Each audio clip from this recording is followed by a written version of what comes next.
وما لي لا أعبد الذي فطرني وإليه ترجعون أأتخذ من دونه آلهة إن يريني الرحمن بضر لا تغني عني شفاعتهم شيئا ولا ينقذون إني إذا لفي ضلال مبين إني آمنت بربكم فاسمعون قيل ادخل الجنة قال يا ليت قومي يعلمون بما غفر لي ربي وجعلني من المكرمين وما أنزلنا على قومه من بعده من جند من السماء وما كنا منزلين إن كانت إلا صيحة واحدة فإذا هم خامدون يا حسرة على العباد ما يأتيهم من رسول إلا كانوا به يستهزئون ألم يروا كما أهلكنا قبلهم من القرون أنهم إليهم لا يرجعون وإن كل لما جميع لدينا محضرون وآية لهم الأرض الميتة أحييناها وأخرجنا منها حبا فمنه يأكلون وجعلنا فيها جنات من نخيل وعناب وفجرنا فيها من العيون ليأكلوا من ثمره وما عملته أيديهم أفلا يشكرون سبحان الذي خلق الأزواج كلها مما تنبت الأرض من أنفسهم ومما لا يعلمون وآية لهم النار نسلك منه النهار فإذا هم مظلمون والشمس تجري لمستقر لها ذلك تقدير العزيز العليم والقمر قدرناه منازل حتى عاد كالرجل القديم الشمس ينبغي لها أن تدرك القمر والليل سابق النهار وكل في فلك يسبحون وآية لهم أن حملنا ذريتهم في الفلك المشحون وخلقنا لهم من مثله ما يركبون وإن نشأ نغرقهم فلا صريخ لهم ولا هم ينقذون إلا رحمة منا ومتاعا إلى حين وإذا قيل لهم اتقوا ما بين أيديكم وما خلفكم لعلكم ترحمون وما تأتيهم من آية من آيات ربهم إلا كانوا عنها معرضين وإذا قيل لهم أنفقوا مما رزقكم الله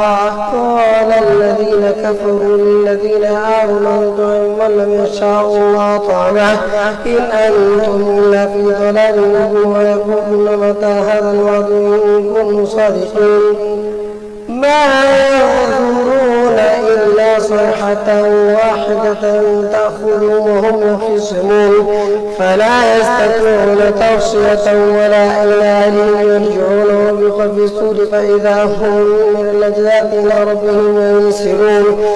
قالوا يا ويلنا من بعثنا من مرقدنا هذا ما وعد الرحمن وصدق المرسلون إن كانت إلا صيحة واحدة فإذا هم جميع لدينا محضرون فاليوم لا تظلم نفس شيئا ولا تجزون إلا ما كنتم تعملون إن أصحاب الجنة اليوم في شغل فاكهون هم وأزواجهم في ظلال على الأرائك متكئون لهم فيها فاكهة ولهم ما يدعون سلام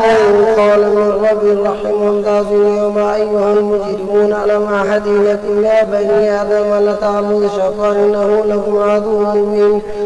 وأن اعبدوني هذا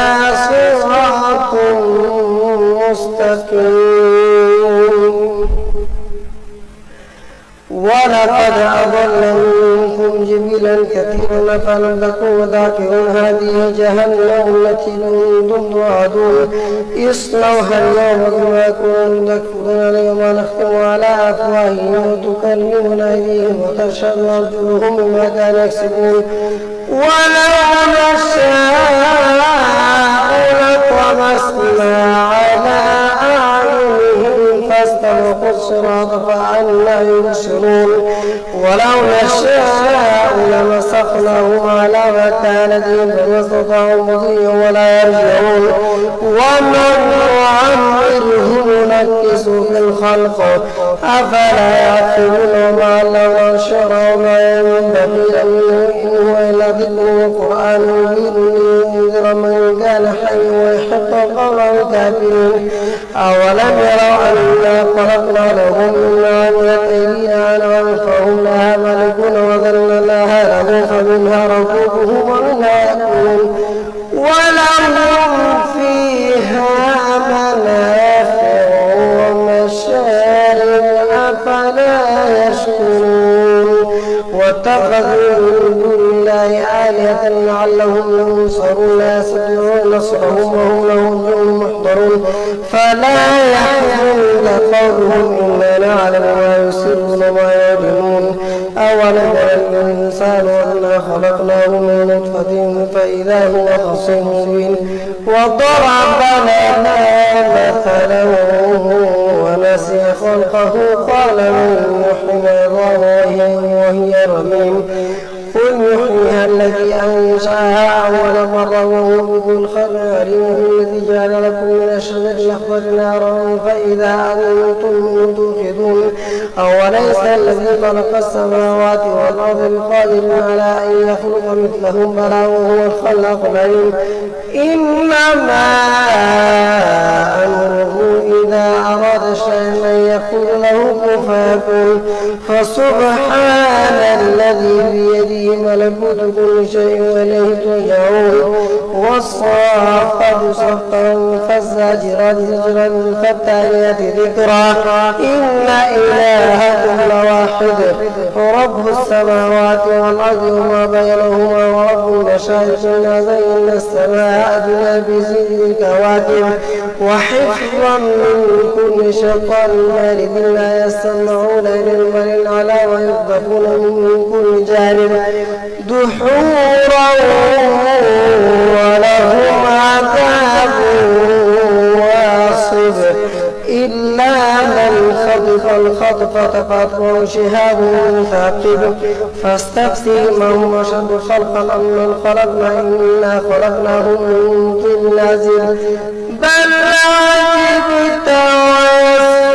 ويسخرون وإذا ذكروا لا يذكرون وإذا رأوا آية يستسخرون وقالوا هذا إلا سحر مبين أإذا متنا وكنا ترابا وعظاما إنا لمبعوثون أو آباؤنا الأولون قل نعم وأنتم الآخرون فإنما هي زجرة واحدة فإذا هم ينظرون وقالوا يا ويلنا هذا يوم الدين هذا يوم الفصل الذي كنتم به تكذبون احشروا الذين ظلموا وأزواجهم وما كانوا يعبدون من دون الله فاهدوهم إلى صراط الجحيم وقفوهم إنه مسؤول ما لكم لا تناصرون بل هم اليوم مستسلمون وأقبل بعضهم على بعض يتساءلوا قالوا إنكم كنتم تأتوننا عن اليمين قالوا بل لم تكونوا مؤمنين وما كان لنا عليكم من سلطان بل كنا قوما طاغين فحق علينا قول ربنا إنا لذائقون فأغويناكم إنا كنا غاوين فإنهم يومئذ في العذاب مشتركون إنا كذلك نفعل بالمجرمين إنهم كانوا إذا قيل لهم لا إله إلا الله يستكبرون ويقولون إنا لتاركو آلهتنا لشاعر مجنون بل جاء بالحق وصدق المرسلين إنكم لذائق العذاب الأليم وما تجزون إلا ما كنتم تعملون إلا عباد الله المخلصين أولئك لهم رزق معلوم فواكه وهم مكرمون في جنات النعيم على سرر متقابلين يطاف عليهم بكأس من معين بيضاء لذة للشاربين لا فيها غول ولا هم ينزفون وعندهم قاصرات الطرف كأنهن بيض مكنون فأقبل بعضهم على بعض يتساءلون قال قائل إني كان قرين يقول وإنك لمن المصدقين أإذا متنا وكنا ترابا وعظاما أإنا لمدينون قال هل أنتم مطلعون فاطلع فرآه في سواء الجحيم قال تالله إن كدت لتردين ولولا نعمة ربي لكنت من المحضرين فما نحن بميتين إلا موتتنا الأولى وما نحن بمعذبين إن هذا لهو الفوز العظيم لمثل هذا فليعمل إن ذلك خير نزلا وشرزقون إنا جعلناها فتنة للظالمين إنها شجرة تخرج في أصل الجحيم طلعها كأنه رؤوس الشياطين فإنهم لآكلون منها فمالئون منها البطون ثم إن لهم عليها لشرب حميم ثم إن مرجعهم إلى الجحيم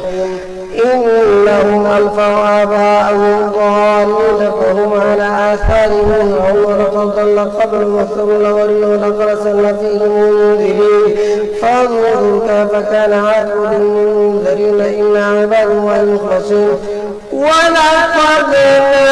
نادانا نوح فلنعم المجيبون ونجيناه وأهله من الكرب العظيم وجعلنا ذريته باقي وتركنا عليه في الآخرين سلام على نوح في العالمين إنا كذلك نجزي المحسنين إنه من عباد المؤمنين ثم أغرقنا الآخرين وإن من شيعته لإبراهيم إذ جاء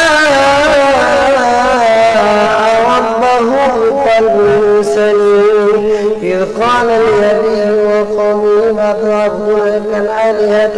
دون الله تريدون فما ظنكم من رب العالمين فنظر نظرة في النجوم فقال إني سقيم فتولوا عنه مدبرين فراغ إلى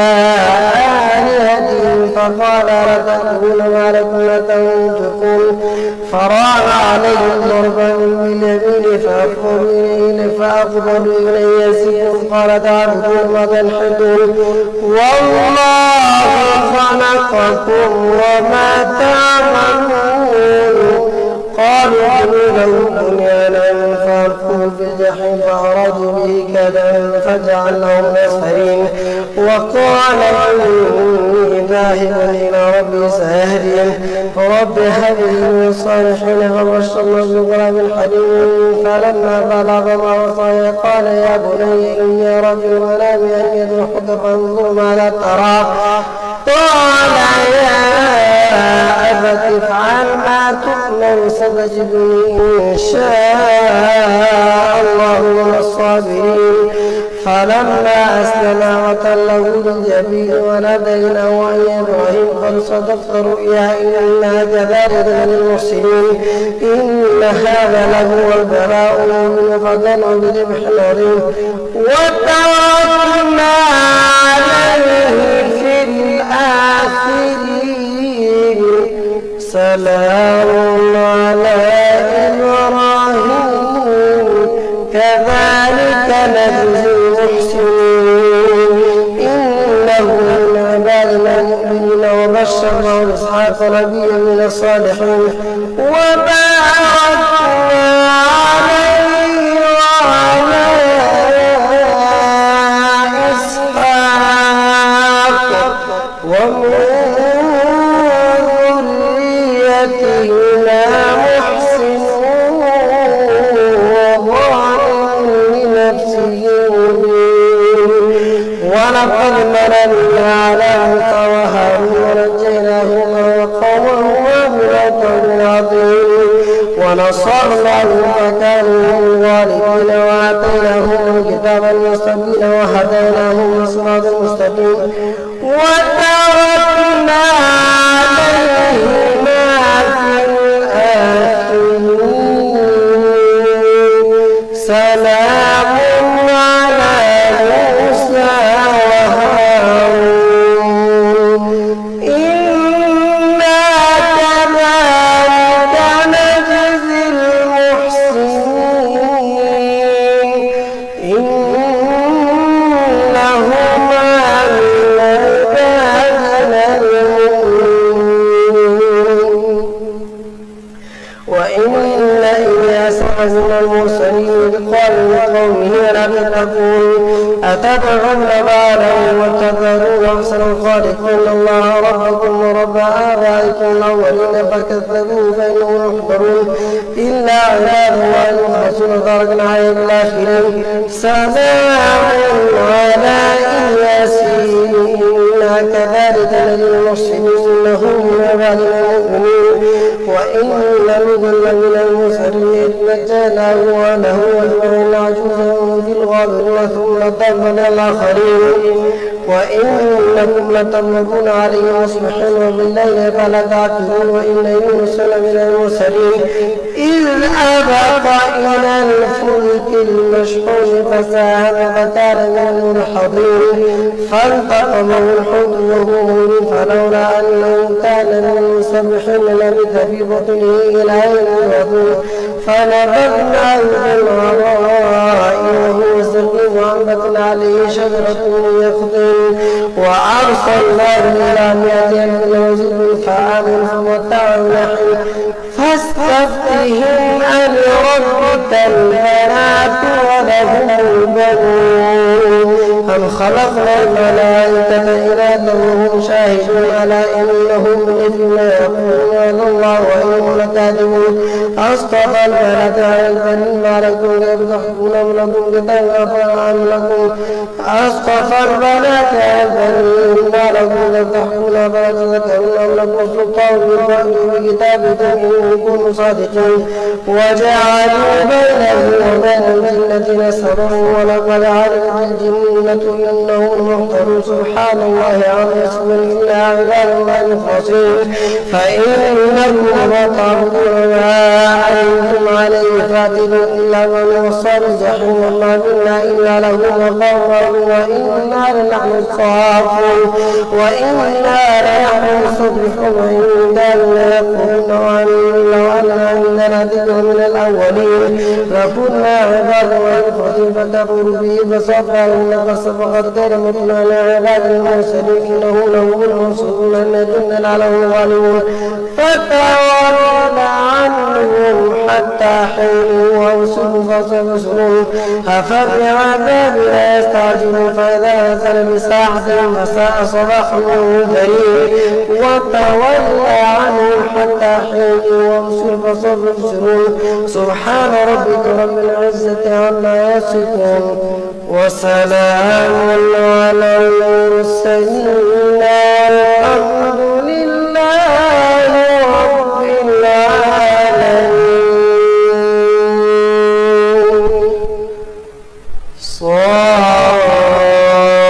صاد والقرآن الذكر بل الذين كفروا في عزة والشقاق كم أهلكنا من قبلهم من قرن فنادوا ونادى حين مناصر وعجبوا أن جاءهم منذر منه وقال الكافرون هذا ساحر كذاب أجعل الآلهة إلها واحدا إن هذا لشيء عجاب وانطلق المرء ويمشي واصبروا على آلهتكم إن هذا لشيء يراد ما سمعنا بهذا في الملة الآخرة إن هذا إلا اختلاف أنزل عليه ذكر من بيننا بل في شك من ذكري بل لما يذوق عذاب أم عندهم خزائن رحمة ربك العزيز الوهاب أم له ملك السماوات والأرض وما بينهما فليرتقوا بالأسباب جند ذلك مهزوم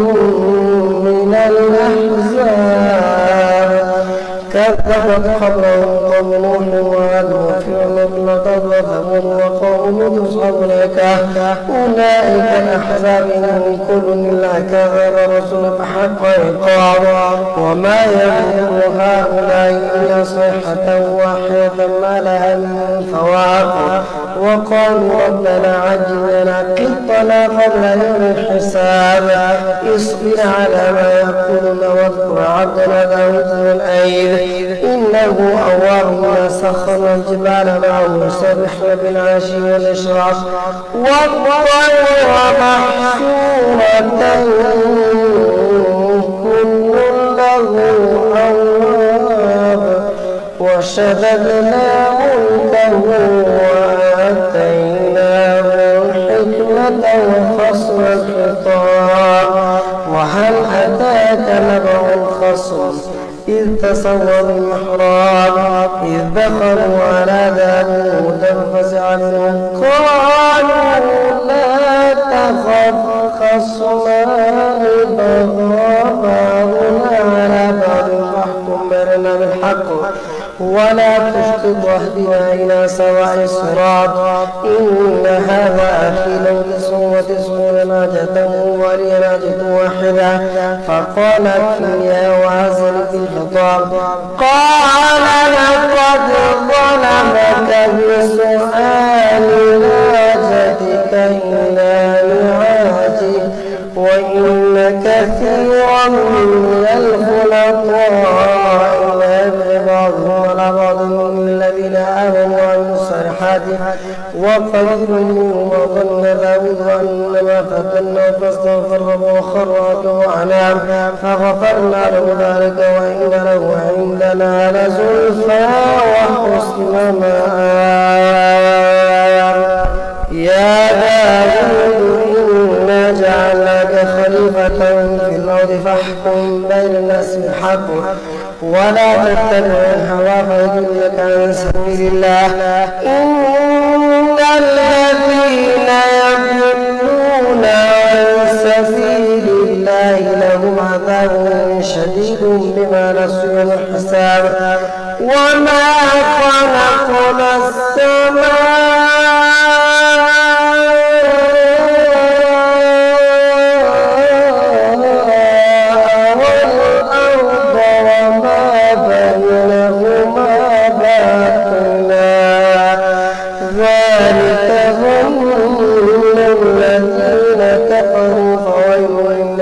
كفروا من النار أم نجعل الذين آمنوا وعملوا الصالحات كالمفسدين في الأرض أم نجعل المتقين كالفجار كتاب أنزلناه إليك مبارك ليدبروا آياته وليتذكر أولو الألباب ووهبنا لداود سليمان نعم العبد إنه إذ عرض عليه بالعشي الصافرات الجياد فقال إني أحبط حب الخير عن ذكري وبحتى ورد الحجاب ردوها عليه فطفق مسحا بسوق ونعناع ولقد فتنا سليمان والقينا على كرسيه جسدا ثم نلقى ربي وهب لي ملكا لا ينبغي لأحد من بعدي إنك أنت الوهاب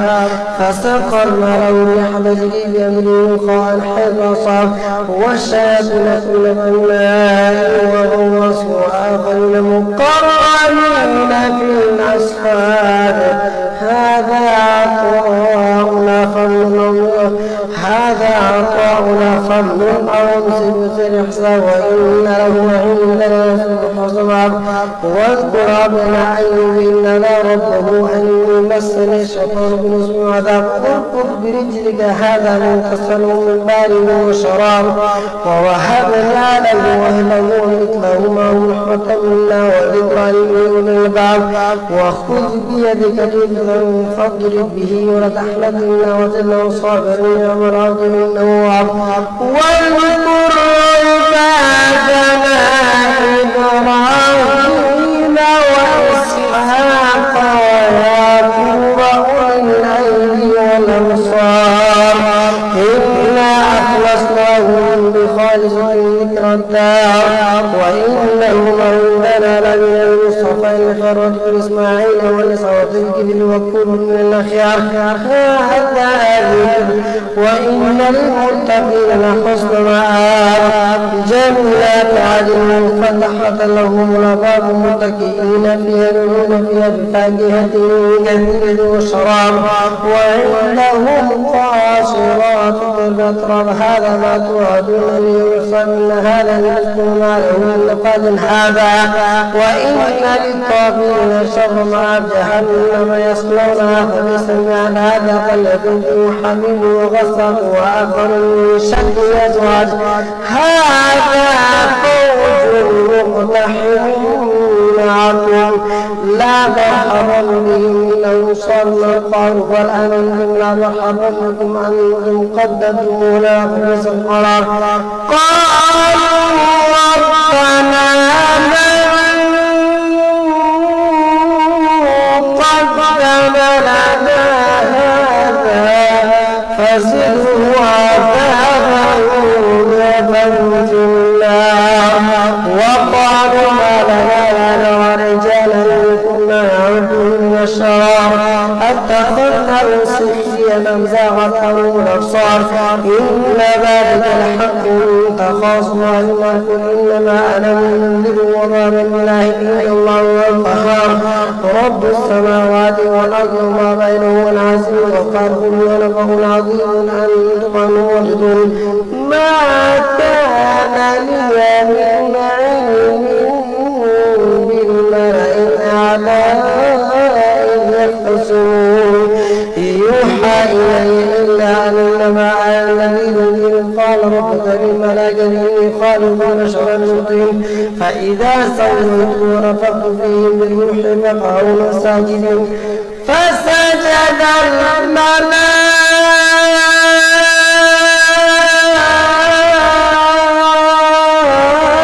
الملائكة كلهم أجمعون إلا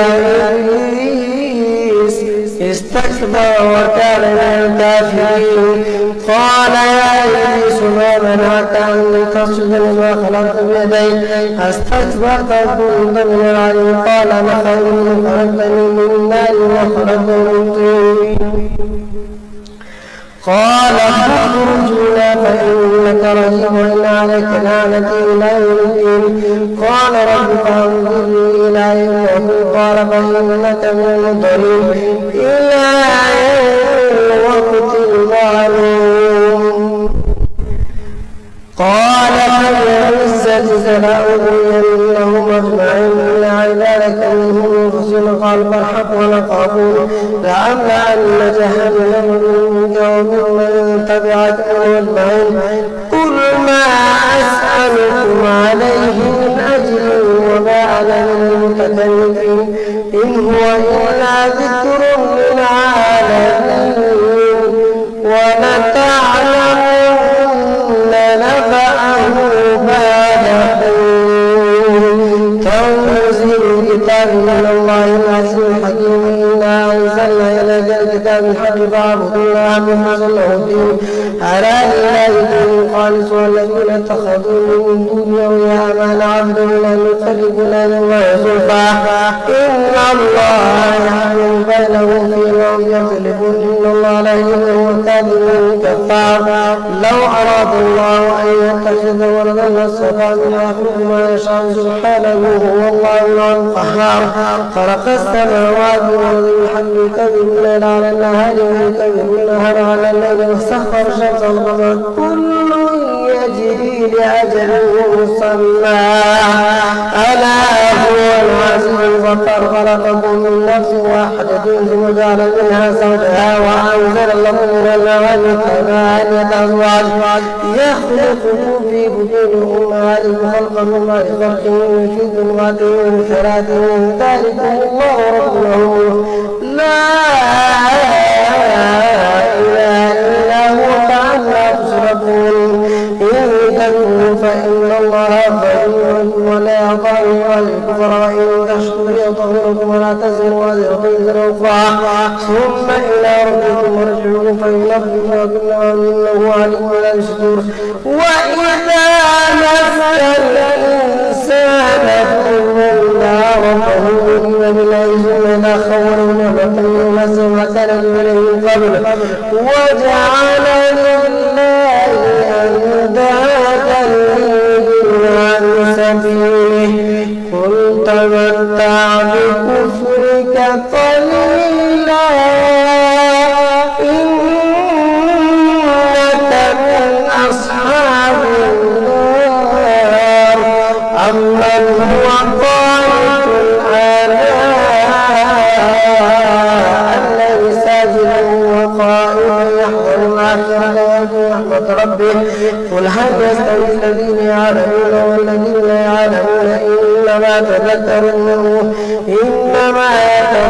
أولو الألباب من عباد الذين آمنوا اتقوا ربكم الذين أحسنوا في هذه حسنة وأرض الله واسعة إنما يوفى الصابرون بغير حساب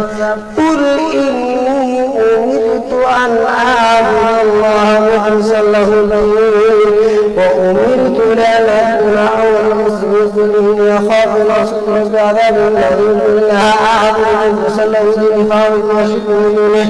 قل إن الخاسرين الذين خسروا أنفسهم وأهليهم وقياما ألا ذلك هو الخسران المبين لهم من فوقهم ظلل من النار ومن تحتهم ظلل ذلك يخوف الله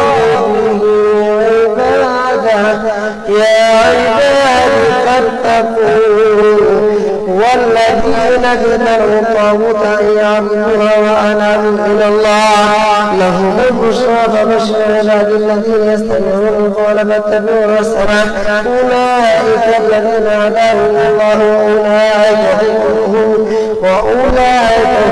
الألباب أفمن حق عليه كلمة العذاب فأنتم من في النار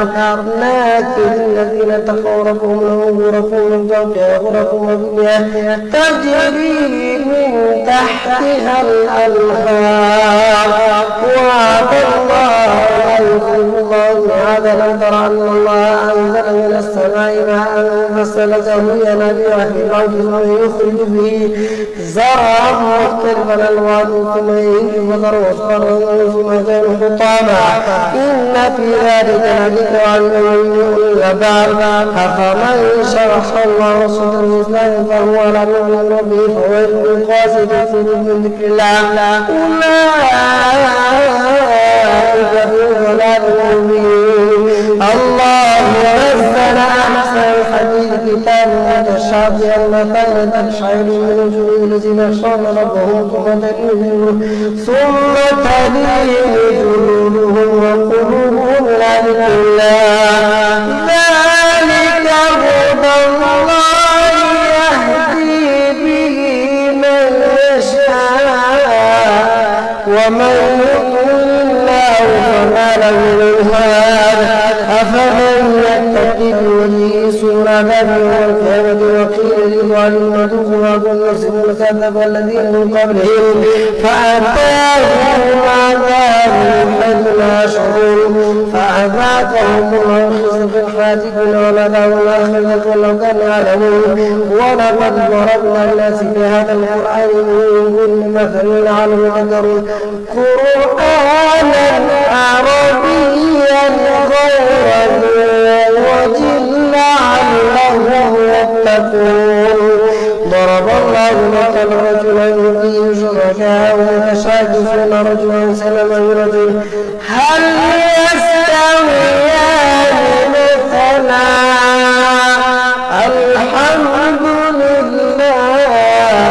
بل أكثرهم لا يعلمون إنك ميت وإنهم ميتون ثم إنكم يوم القيامة عند ربكم تختصمون